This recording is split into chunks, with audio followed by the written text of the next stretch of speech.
Ayo, segera download Quran Tadabbur, tafsir dalam genggaman Anda.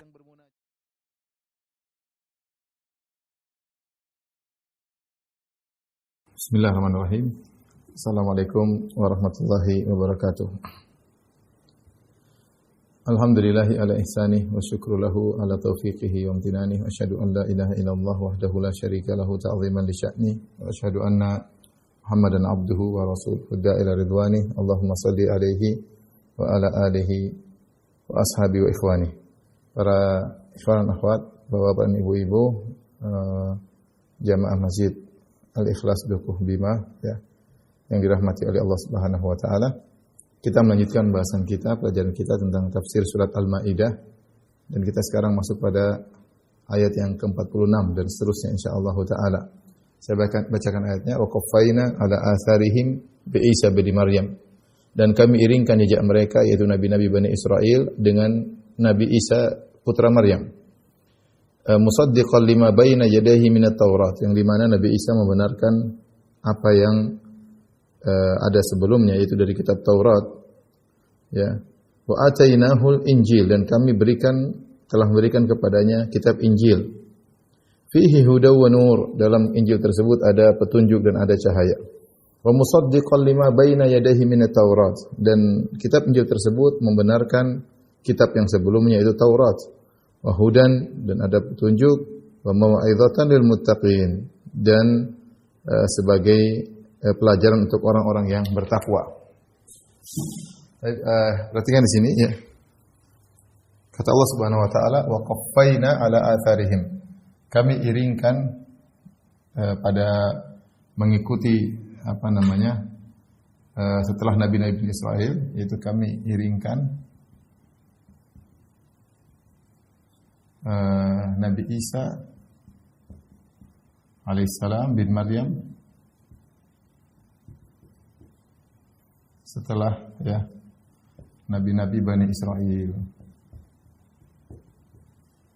Jadi sebelumnya Allah menyebutkan pada ayat sebelumnya tentang nabi-nabi Bani Israel ya, tentang mereka yahkumu bihan nabiyyuna alladzina aslamu, tentang Taurat, di mana yang berhukum dengan Taurat adalah nabi-nabi Bani Israel. Setelah itu Allah bilang wa qaffayna ala atharihim. Kemudian kami iringkan melalui athar mereka. Athar itu maksudnya setelah mereka Nabi Isa bin Maryam. Hum di sini mas'ala athari maksudnya adalah nabi-nabi Bani Israel. Israel yang berhukum dengan Taurat. Berhukum dengan Taurat. Kemudian qaffayna ini dalam bahasa Arab sebagaimana penjelasan Tahir bin Asyur dari al-qafa. Ya. Al-qafa itu zahar, itu maksudnya punggung belakang. Atau punggung belakang. Jadi seakan-akan Nabi Isa alaihissalam mengikuti mereka. Jadi mereka sudah di depan, Nabi Isa ngikut dari belakang. Itu maksudnya qaffayna ala atharihim bi Isa bin Maryam. Kami menjadikan Nabi Isa bin Maryam mengikuti nabi-nabi sebelumnya ya. Dan ini isyarat bahwasanya Nabi Isa adalah ya, Nabi Isa mengikuti nabi-nabi Bani Israel, menunjukkan ya Nabi Isa adalah nabi terakhir. Adalah nabi terakhir dari nabi-nabi Bani Israel. Ya, karena kalau dia bukan yang terakhir, dia tidak dikatakan mengikuti belakang mereka, karena berarti dia juga akan diikuti oleh Nabi Bani Israel setelah dia. Tapi karena Allah menyebutkan dia yang mengikuti nabi-nabi sebelumnya, mengikuti belakang mereka, menunjukkan dialah nabi terakhir dari Bani Israel. Tentunya setelah Nabi Isa alaihissalam ada Nabi Muhammad sallallahu alaihi wasallam, tapi Nabi Muhammad al-Hashimi al-Qurashi al-Arabi, bukan dari Bani Israel tapi dari bangsa Arab ya. Ini maksud dari ayat ini. Kemudian kami iringkan setelah nabi-nabi tersebut Isa bin Maryam. Allah nisbahkan kepada ibunya Isa bin Maryam karena dua sebab ya. Pertama, ia tidak punya anak, tidak punya ayah. Yang kedua, untuk membantah kaum Nasara yang menuduhnya anak zina. Ya, karena kita tahu Maryam dituduh Maryam bintu Imran dituduh berzina dengan seorang laki sehingga lahirlah Nabi Isa alaihissalam sebagaimana pendapat orang-orang Yahudi. Namun Allah bantah, Allah mengatakan Isa bin Maryam seandainya dia punya ayah akan dinisbahkan kepada ayahnya, ya. Oleh karenanya diambil hukum dari permasalahan ini, Syekh Utsaimin mengambil faedah, ya. Faedah kalau seorang tidak punya ayah maka dinisbahkan kepada anaknya, kepada ibunya, dinisbahkan kepada ibunya. Jika terjadi perzinahan, ya, jika terjadi perzinahan,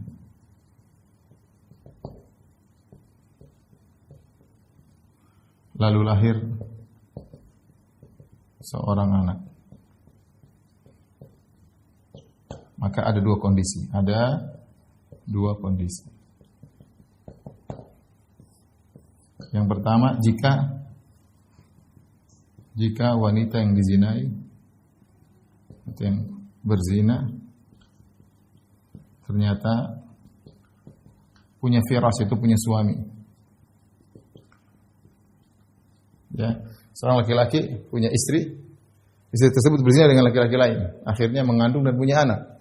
Bagaimana status anak tersebut?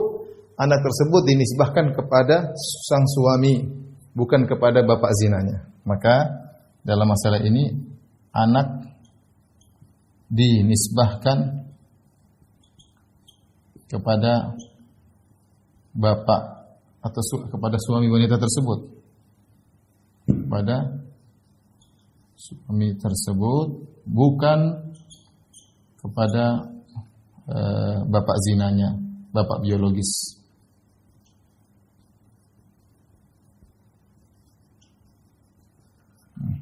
Karena Nabi SAW bersabda dalam hadisnya, Rasulullah SAW bersabda,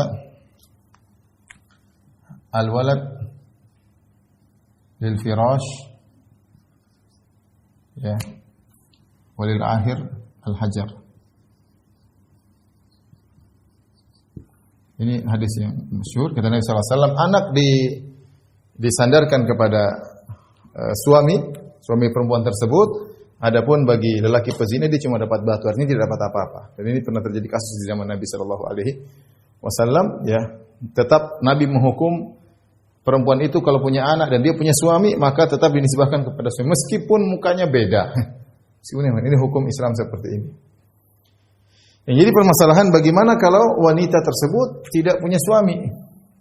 Jika wanita tersebut tidak punya suami. Ya. Lantas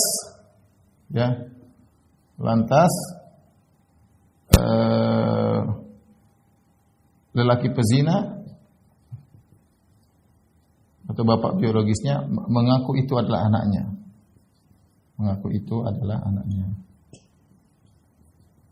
Apakah dinisbahkan kepadanya? Dalam hal ini ada khilaf di kalangan para ulama, khilaf, ya. Khilaf di kalangan para ulama. Dua pendapat, ya.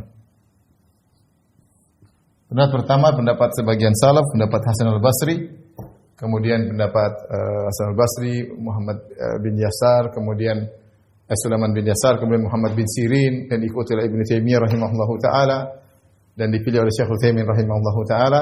Maka dalam kondisi demikian, anak boleh dinisbahkan kepada bapak zina. Anak boleh dinisbahkan kepada bapak zina. Kepada bapak zina. Kenapa? Apa bedanya dengan ini? Kalau ini ada yang ada aturannya, ya. Sementara wanita ini dia tidak punya firas, itu dia tidak punya suami. Dia tidak punya suami, yaitu mungkin wanita remaja kemudian berzina dengan lelaki remaja, kemudian akhirnya dia ngaku itu adalah anak saya, maka ya, ini dicambuk, ya, lelakinya dicambuk, perempuan dicambuk karena telah berzina, tapi anaknya dinisbahkan kepada dia karena memang secara biologis adalah anaknya. Beda dengan kasus ini. Kalau ini kasusnya ada munazi', yaitu ada lelaki yang mengatakan itu anak saya karena itu anak istri saya, kau tidak boleh, ya sudah.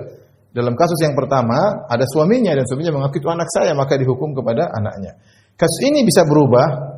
Kasus yang pertama ini tidak berlaku al-walad lil firas lil akhir al-hajar. Ini tidak berlaku hukum ini jika suami dari wanita ini menolak. Dia mengatakan itu bukan anak saya. Kemudian mereka mengadakan mula'anah, saling melaknat di antara mereka sebagaimana Allah sebutkan di awal surat An-Nur.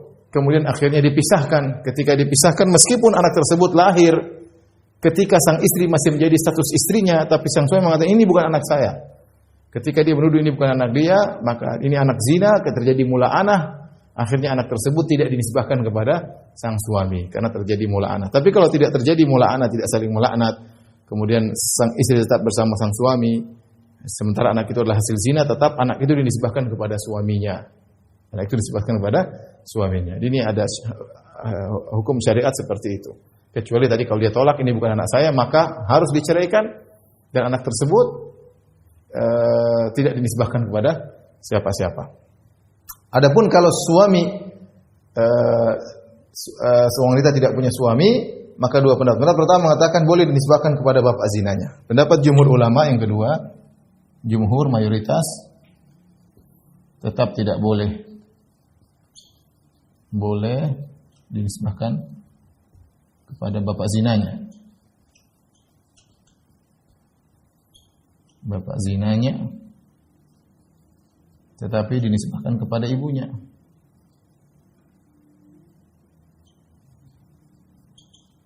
Kepada ibunya. Ya, ini sekedar faedah berkaitan dengan ini.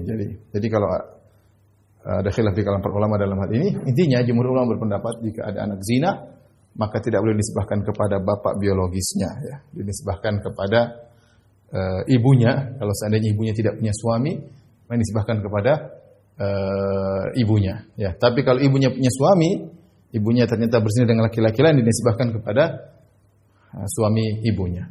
Wallahu a'lam bishawab. Baik, kita lanjutkan. Wa qafaina ala athirin bi Isa bin Maryam. Kami sertakan mengiringkan para anbiya dengan nabi terakhir dari Bani Israel, Nabi Isa bin Maryam, musaddiqan, yang membenarkan. Ini i'rabnya adalah hal. Nah, kalau kita belajar bahasa Arab hal, adapun sahibul halnya adalah ini. Isa ini sahibul hal. Kenapa saya jelaskan, nanti akan ada penekanan yang lainnya. Ini hal. Ini hal, ya, sahibul halnya Nabi Isa bin Maryam. Tapi setelah itu kata Allah, musaddiqan lima baina yadayhi minat Taurat. Nabi Isa membenarkan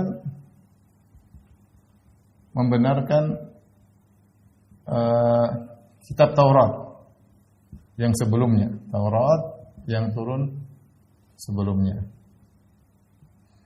sebelum beliau.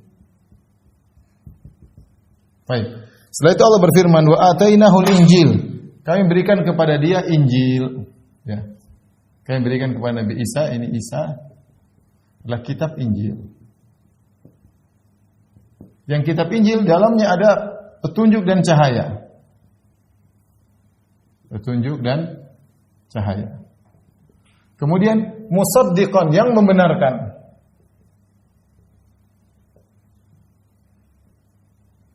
Apa yang membenarkan Taurat? Membenarkan Taurat. Baik. Perhatikan di sini, untuk yang ini, musaddiqan ini hal, tetapi sahibul halnya Injil.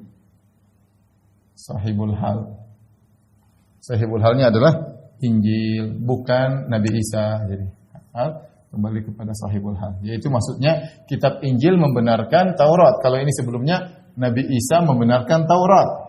Apa bedanya antara ini dengan ini? Jelas berbeda. Kalau ini Allah menyebutkan Nabi Isa membenarkan Taurat. Kalau ini Injil membenarkan Taurat. Nabi Isa membenarkan Taurat, pembenarannya dengan menjalankan hukum, mempraktekkan pembenaran Nabi Isa. Nabi Isa kepada Taurat dengan mempraktekkan hukum-hukum Taurat. Hukum-hukum Taurat. Adapun pembenaran Injil kepada Taurat, ya, pembenaran Injil kepada Taurat, ya, dengan membenarkan hukum-hukumnya. Membenarkan hukum-hukumnya. Ini dijelaskan oleh Tahir bin Asyur dalam tafsirnya, perbedaan antara dua hal ini, ya. Akan tetapi bukan berarti Injil sama persis dengan Taurat, tidak. Injil ada perbedaan dengan Taurat. Injil memansuhkan sebagian hukum Taurat, ya. Ingat, Injil memansuhkan sebagian hukum Taurat. Makanya dalam Al-Qur'an Nabi Isa berkata, Allah menukil perkataan Nabi Isa berkata, "Wali uhilla lakum," dalam surat Al-Imran, "Wali uhilla lakum ba'dhal ladzi hurrima 'alaikum." Kata Nabi Isa, untuk menghalalkan sebagian yang diharamkan bagi kalian. Aku ini datang untuk menghalalkan sebagian yang diharamkan bagi kalian di Taurat. Ini di antara hal yang membuat orang-orang Yahudi tidak suka dengan Nabi Isa, karena Nabi Isa seakan-akan mengotak-atik Taurat. Padahal mereka selama ini Taurat, setelah Nabi Musa alaihissalam berjalan para nabi-nabi Bani Israel yang begitu banyak, tidak ada yang pernah mengotak-atik isi Taurat. Datang Nabi Isa alaihissalam, Allah berikan hukum yang dimana ada memansuhkan sebagian hukum-hukum Taurat. Meskipun Nabi Isa membenarkan Taurat, Injil membenarkan Taurat, tapi ada memasukkan sebagian hukum Taurat. Ini yang menjadikan orang Yahudi tidak suka dengan Nabi Isa atau tidak beriman kepada Nabi Isa alaihissalam. Wa hudan wa mau'izatal muttaqin, dan dalam Taurat ada hudan, ada mau'izatan, ada dalam dalam Injil ada petunjuk, ada mau'izah, dan bagi orang-orang yang bertakwa, ya. Tolong dihapus.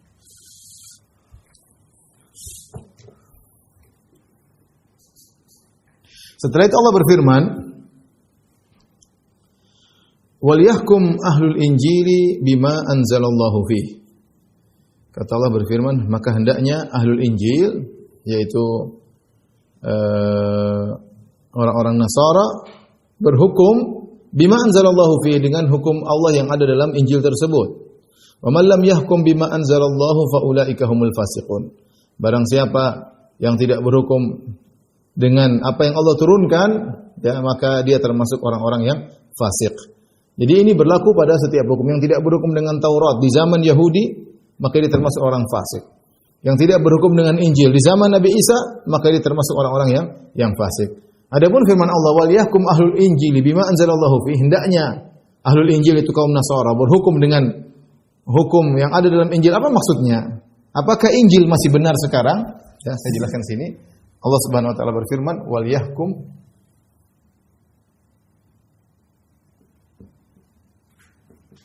ahlul Injil bima anzalallahu fi."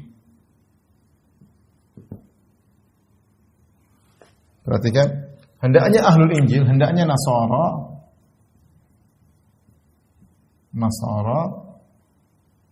berhukum dengan apa yang Allah turunkan di Injil.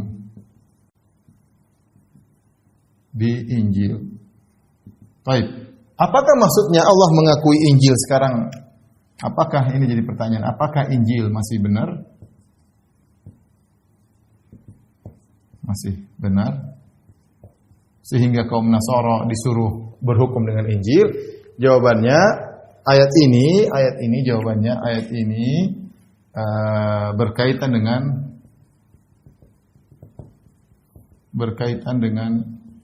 Injil di zaman Nabi Isa. Zaman Nabi Isa, yaitu sebelum datang Rasulullah SAW.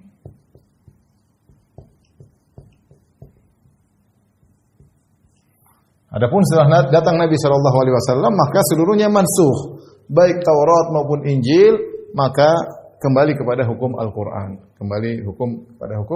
Al-Quran. Jadi ayat ini maksudnya setelah Allah memuji Injil, ya, wa atainahul Injil, ya, fihi hudaw wa nur wa musaddiqan lima baina yadayhi minat Taurat wa hudaw mau'izatan lil muttaqin.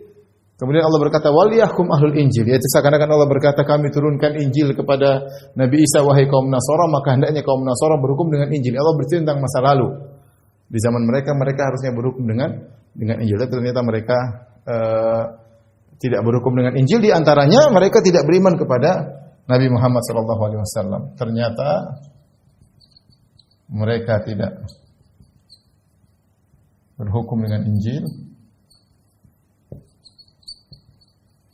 dalam segala hal. Di antaranya mereka tidak beriman, di antaranya mereka tidak beriman dengan Nabi sallallahu alaihi wasallam. Kenapa? Padahal di Injil Allah Subhanahu wa taala telah menyebutkan tentang Nabi sallallahu alaihi wasallam dalam Injil ya. Tapi mereka tidak beriman ya. Kita tahu sekarang Injil pun sudah mengalami banyak perubahan sebagaimana pernah saya bahas pada pembahasan tersendiri. Yang jelas maksudnya sekarang ada Injil cuma 4, Injil Matius, Injil Lukas, Injil Yohanes ya. Ini di antara Injil-Injil yang ada ya.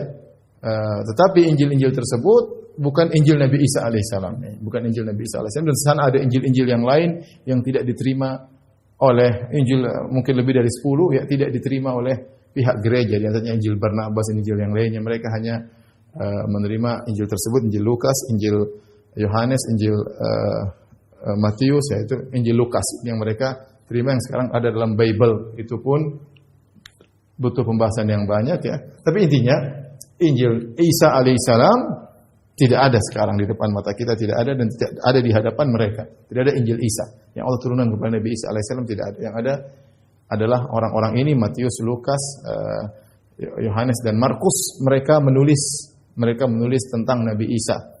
Ya, tentang Nabi Isa. Wa man lam yahkum bima anzalallah fa ulaika humul fasiqun. Barang siapa yang tidak berhukum dengan hukum Allah maka mereka orang fasik ya. Baik Yahudi tidak berhukum dengan Taurat adalah fasik, Nasara tidak berhukum dengan Injil adalah fasik. Baik. Kita lanjutkan ayat berikutnya.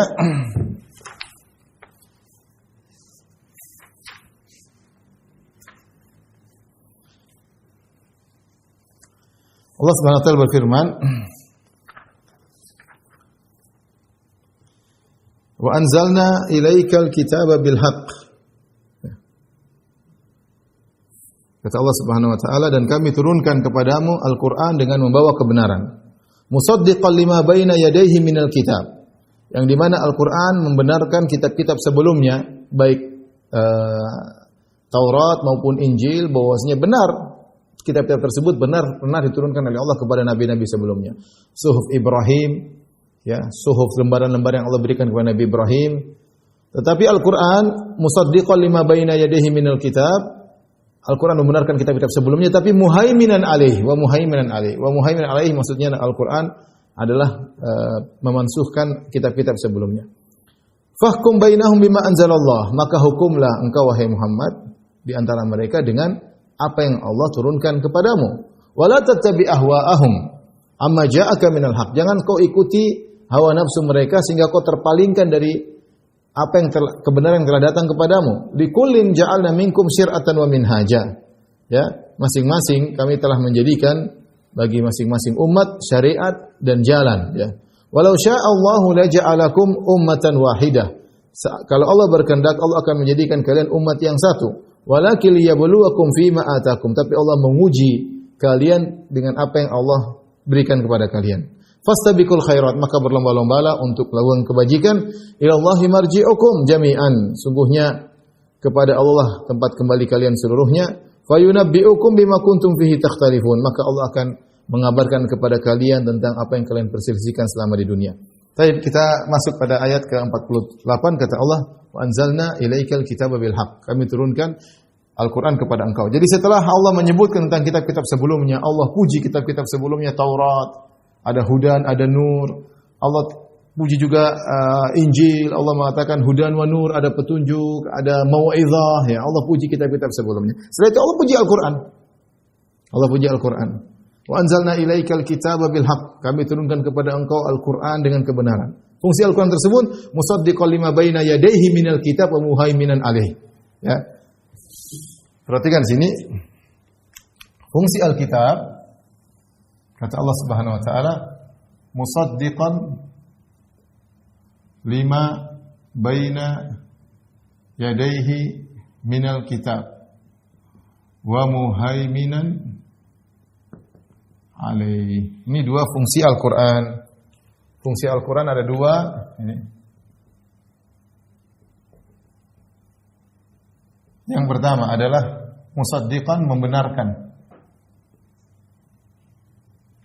kitab-kitab sebelumnya. Jadi benar bahwasanya Taurat pernah Allah turunkan kepada Nabi Musa, Injil pernah Allah turunkan kepada Nabi Isa. Al-Quran membenarkan, Allah tidak mengingkari. Al-Quran tidak mengatakan yang benar Muhammad saja, yang lain dulu salah. Tidak. Al-Quran membenarkan. Kemudian suhuf Ibrahim, bahkan Al-Quran sebutkan. Tapi fungsi yang kedua, muhaiminan alaih, yaitu pemutus, ya, pemutus hukum, ya. Jadi muhaiminan Ibnu Katsir mengatakan maknanya datang dalam sebagian salaf 3 makna. Ada yang mengatakan amin, yaitu kepercayaan. Ya. Kemudian namanya syahidan, menjadi saksi bagi kitab-kitab sebelumnya. Kemudian pendapat yang ketiga dari sebagian salaf yaitu hakim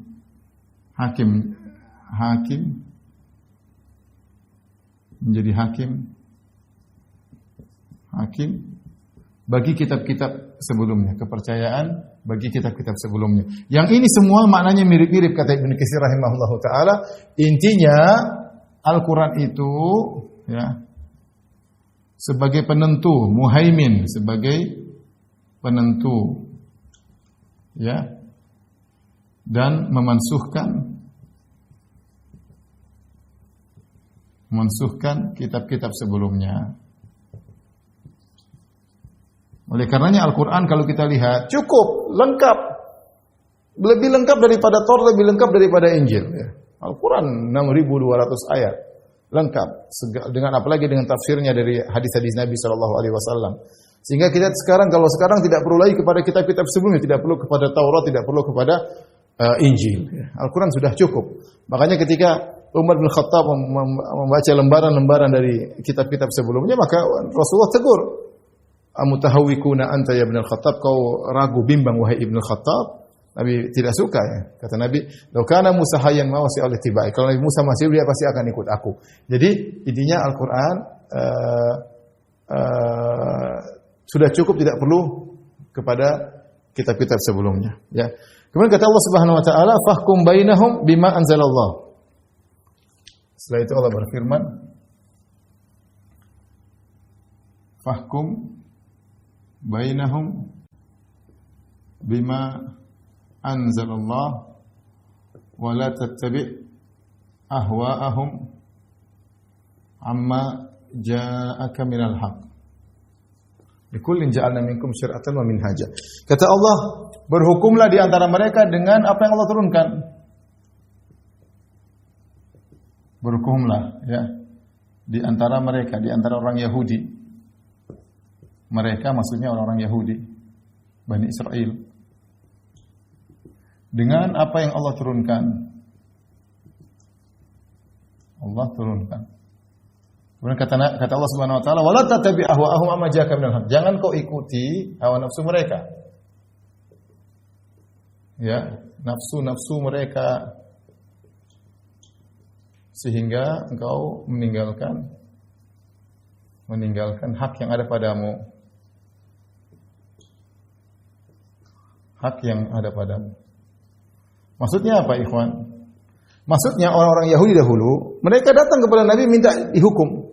Mereka, "Ya Muhammad, berilah hukum di antara kami punya masalah, berilah hukum di antara kami." Seakan-akan kalau kita lihat orang Yahudi yang datang kepada Rasulullah minta dihukum, seakan-akan mereka ini menghormati Nabi. Perhatikan, seakan-akan mereka menghormati Nabi, seakan-akan mereka memuliakan Nabi sallallahu alaihi wasallam. Dan ini bahaya. Ya, karena orang datang kepada kita berarti apa? Berarti kan dia hormati kita, maunya mengambil hukum kita. Tapi ingat, Yahudi suka pembohong, suka berdusta, dan Allah sudah sebutkan sebelumnya. Saya katakan seakan-akan Yahudi menghormati Nabi, menghormati dan memuliakan Nabi, sehingga mereka datang kepada Nabi. Tapi Allah ingatkan, namun Allah ingatkan Nabi akan sifat buruk mereka.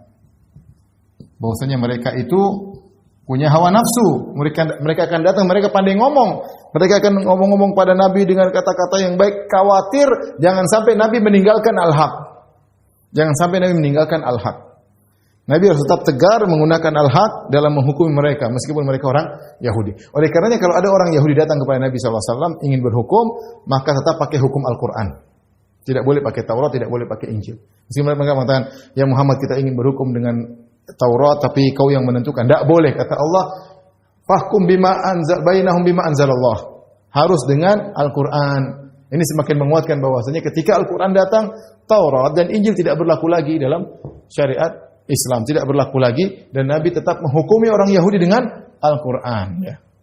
Jangan ikuti hawa nafsu mereka, karena mereka pandai ngomong orang Yahudi. Nanti ngomong, kemudian ngomong, akhirnya khawatir Nabi kebawa, akhirnya meninggalkan sebagian kebenaran gara-gara pandai ngomongnya Yahudi, maka Allah ingatkan Nabi akan hal tersebut ya.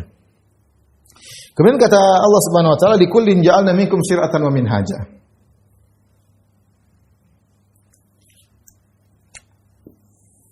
Ya. Perhatikan di sini kata Allah Subhanahu wa taala, "Likullin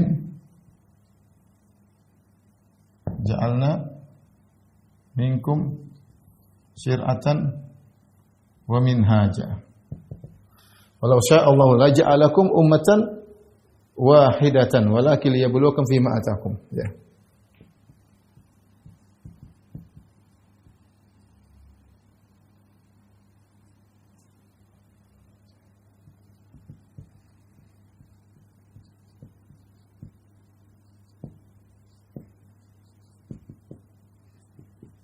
Fastabiqul khairat.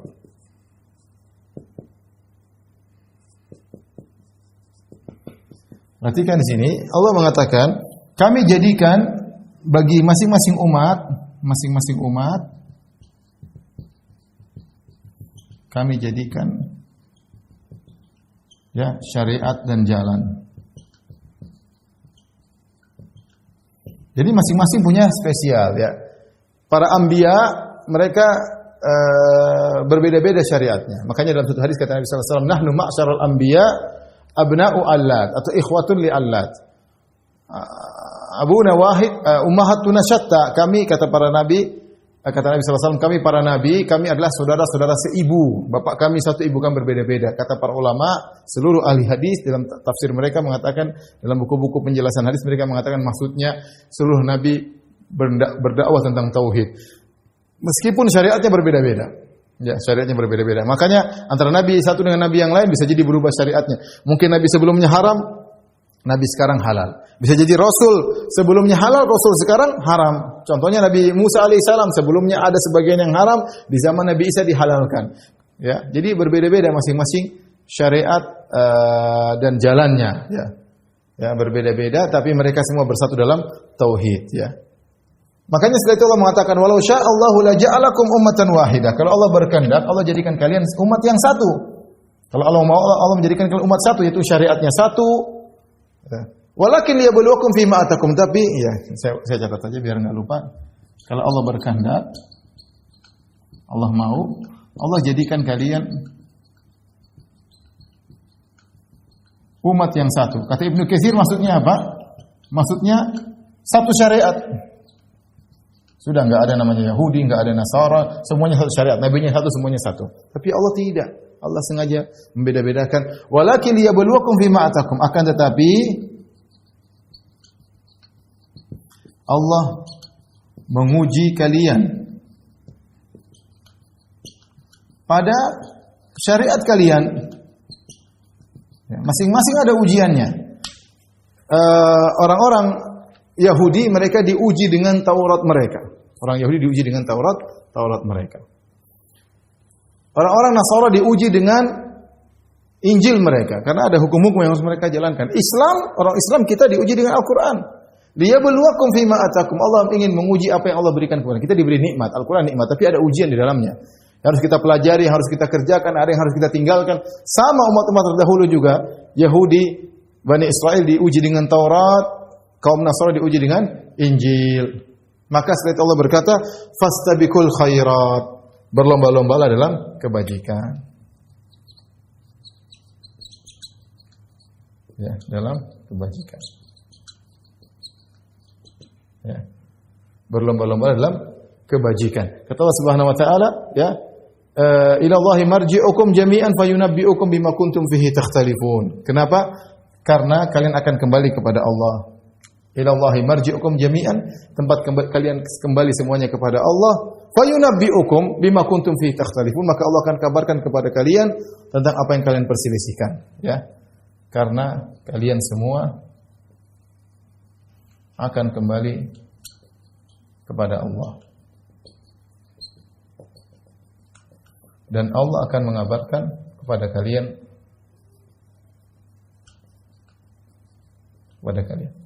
Makanya ikhwan kita berusaha untuk berlomba-lomba dalam kebajikan. Nanti kalau kita meninggal, kita dibangkitkan, Allah akan kabarkan apa yang kalian perlombakan, kemudian apa yang kalian perselisihkan, Allah akan jelaskan sebenarnya pada hari yang sangat dahsyat itu, pada hari kiamat, ya.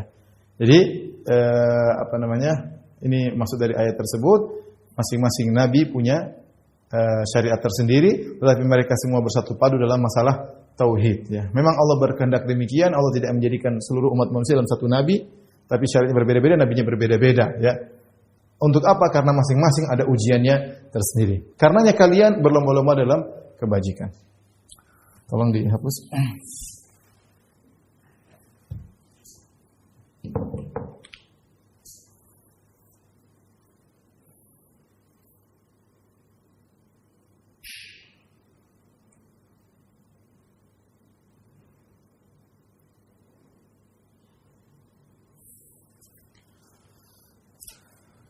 Kita lanjutkan ayat berikutnya, saya bacakan terlebih dahulu. Allah berfirman, "Wa anihkum bainahum bima anzalallahu wa la tattabi' ahwa'ahum." Allah ingatkan lagi, hendaknya engkau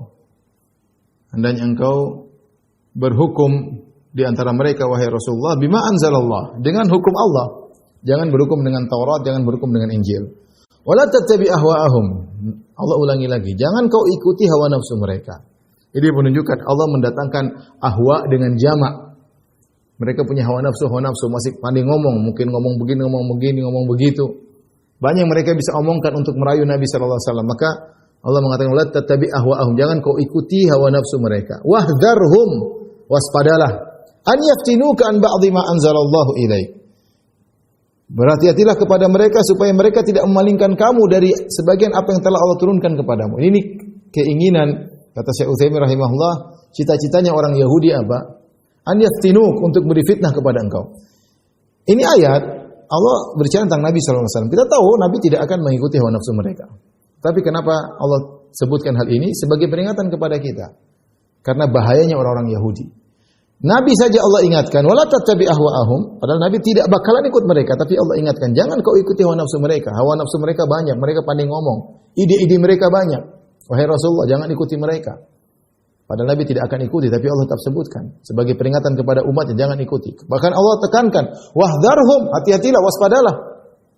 An yaftinuka an ba'dhi ma anzalallahu ilaik. Jangan sampai mereka memfitnah engkau wahai Muhammad sehingga kau terpalingkan dari hak yang kau bawa. Hati-hati orang Yahudi. Mereka ingin kita berpaling dari Al-Qur'an.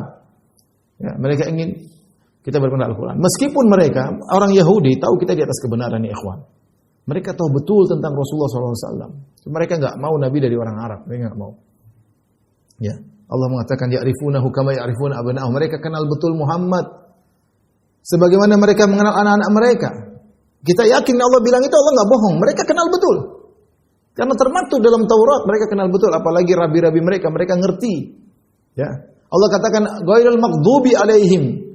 Jalan orang yang dimurkai oleh Allah. Kenapa dimurkai mereka Yahudi? Karena mereka tahu tentang ilmu tentang Muhammad, tapi mereka tidak mau beriman kepada Muhammad. Cuma satu masalahnya, karena Muhammadlah Arab. Ya, meskipun mereka mungkin sekarang unggul dari sisi dunia, dari sisi materi, tapi mereka tahu mereka kalah dalam sisi agama. Mereka tahu Muhammad lebih terakhir. Jadi apa yang mereka cita-citakan dari kita? Mereka ingin kita berpaling dari Al-Quran. Itu. Ini dijelaskan oleh Syekh Utsaimin rahimahullah ta'ala dalam tafsirnya. Jadi mereka, meskipun mereka unggul, kenyataannya sekarang mereka unggul dalam masalah dunia. Mereka banyak penemu, mungkin mereka menguasai ekonomi, mereka bank-bank riba mungkin mereka yang kuasai, mereka yang menguasai mungkin film Hollywood, hiburan-hiburan, semua mereka kuasai, mungkin media sosial mereka kuasai, dunia mereka pegang. Tapi mereka tetap hasad kepada kaum muslimin. Mereka tidak suka kaum muslimin menjalankan Al-Quran. Sehingga cita-cita mereka adalah bagaimana kaum muslimin bisa berpaling daripada Al-Quran. Allah berkata, wahdharhum. Ya. Waspadalah dari mereka. Ya. Kata Allah Subhanahu Wa Taala. Ya. Wahdharhum. Hati-hatilah terhadap mereka, wahai Muhammad. An yaftinuka an ba'di ma anzalallahu ilaik. Jangan sampai mereka memalingkan engkau dari apa yang Allah turunkan kepadamu. Kata Allah, fa in tawallau. Kalau ternyata mereka datang kepada engkau wahai Muhammad kemudian ingin berhukumlah dengan ini, kau dikasih masukan, engkau dikasih masukan, maunya hukumnya begini. Karena orang Yahudi mereka pandai ngomong ya. Dan mereka sudah merubah hukum Taurat sebagaimana pernah kita jelaskan sebelumnya. Mereka menegakkan hukum had kepada orang-orang miskin, adapun kepada orang-orang yang asyraf, orang kaya, orang-orang terpandang mereka tidak menegakkan hukum Taurat ya. Kalau kepada Taurat saja mereka berani ngotak-ngatik, apalagi keputusan Muhammad sallallahu alaihi wasallam. Jadi mereka ketika Nabi akan memberi keputusan hukum mereka mau masuk-masukin nih. Begini aja Muhammad, begini aja Muhammad, begini aja Muhammad. Pandai ngomong. Allah bilang hati-hati sama mereka. Kalau ternyata mereka tidak terima, fa in tawallau, ternyata mereka berpaling dari engkau wahai Muhammad, ya. Fa'lam, kata Allah, biarin saja mereka berpaling.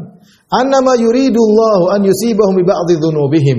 Sungguhnya Allah ingin memalingkan mereka karena akibat dosa-dosa mereka sebelumnya. Ini dalil bahwasanya terkadang kita terkena istidraj. Ya, semakin dipalingkan dari Allah gara-gara dosa sebelumnya. Falamma zagu azagallahu qulubahum. Tatkala mereka menyimpang, Allah simpangkan hati mereka. Wa nuqallibu afidatahum wa absarahum kama lam yu'minu bihi awwala marrah. Kata Allah, kami membalikkan pandangan mereka, membalikkan hati mereka sebagaimana mereka tidak beriman sebelumnya. Ini waspada.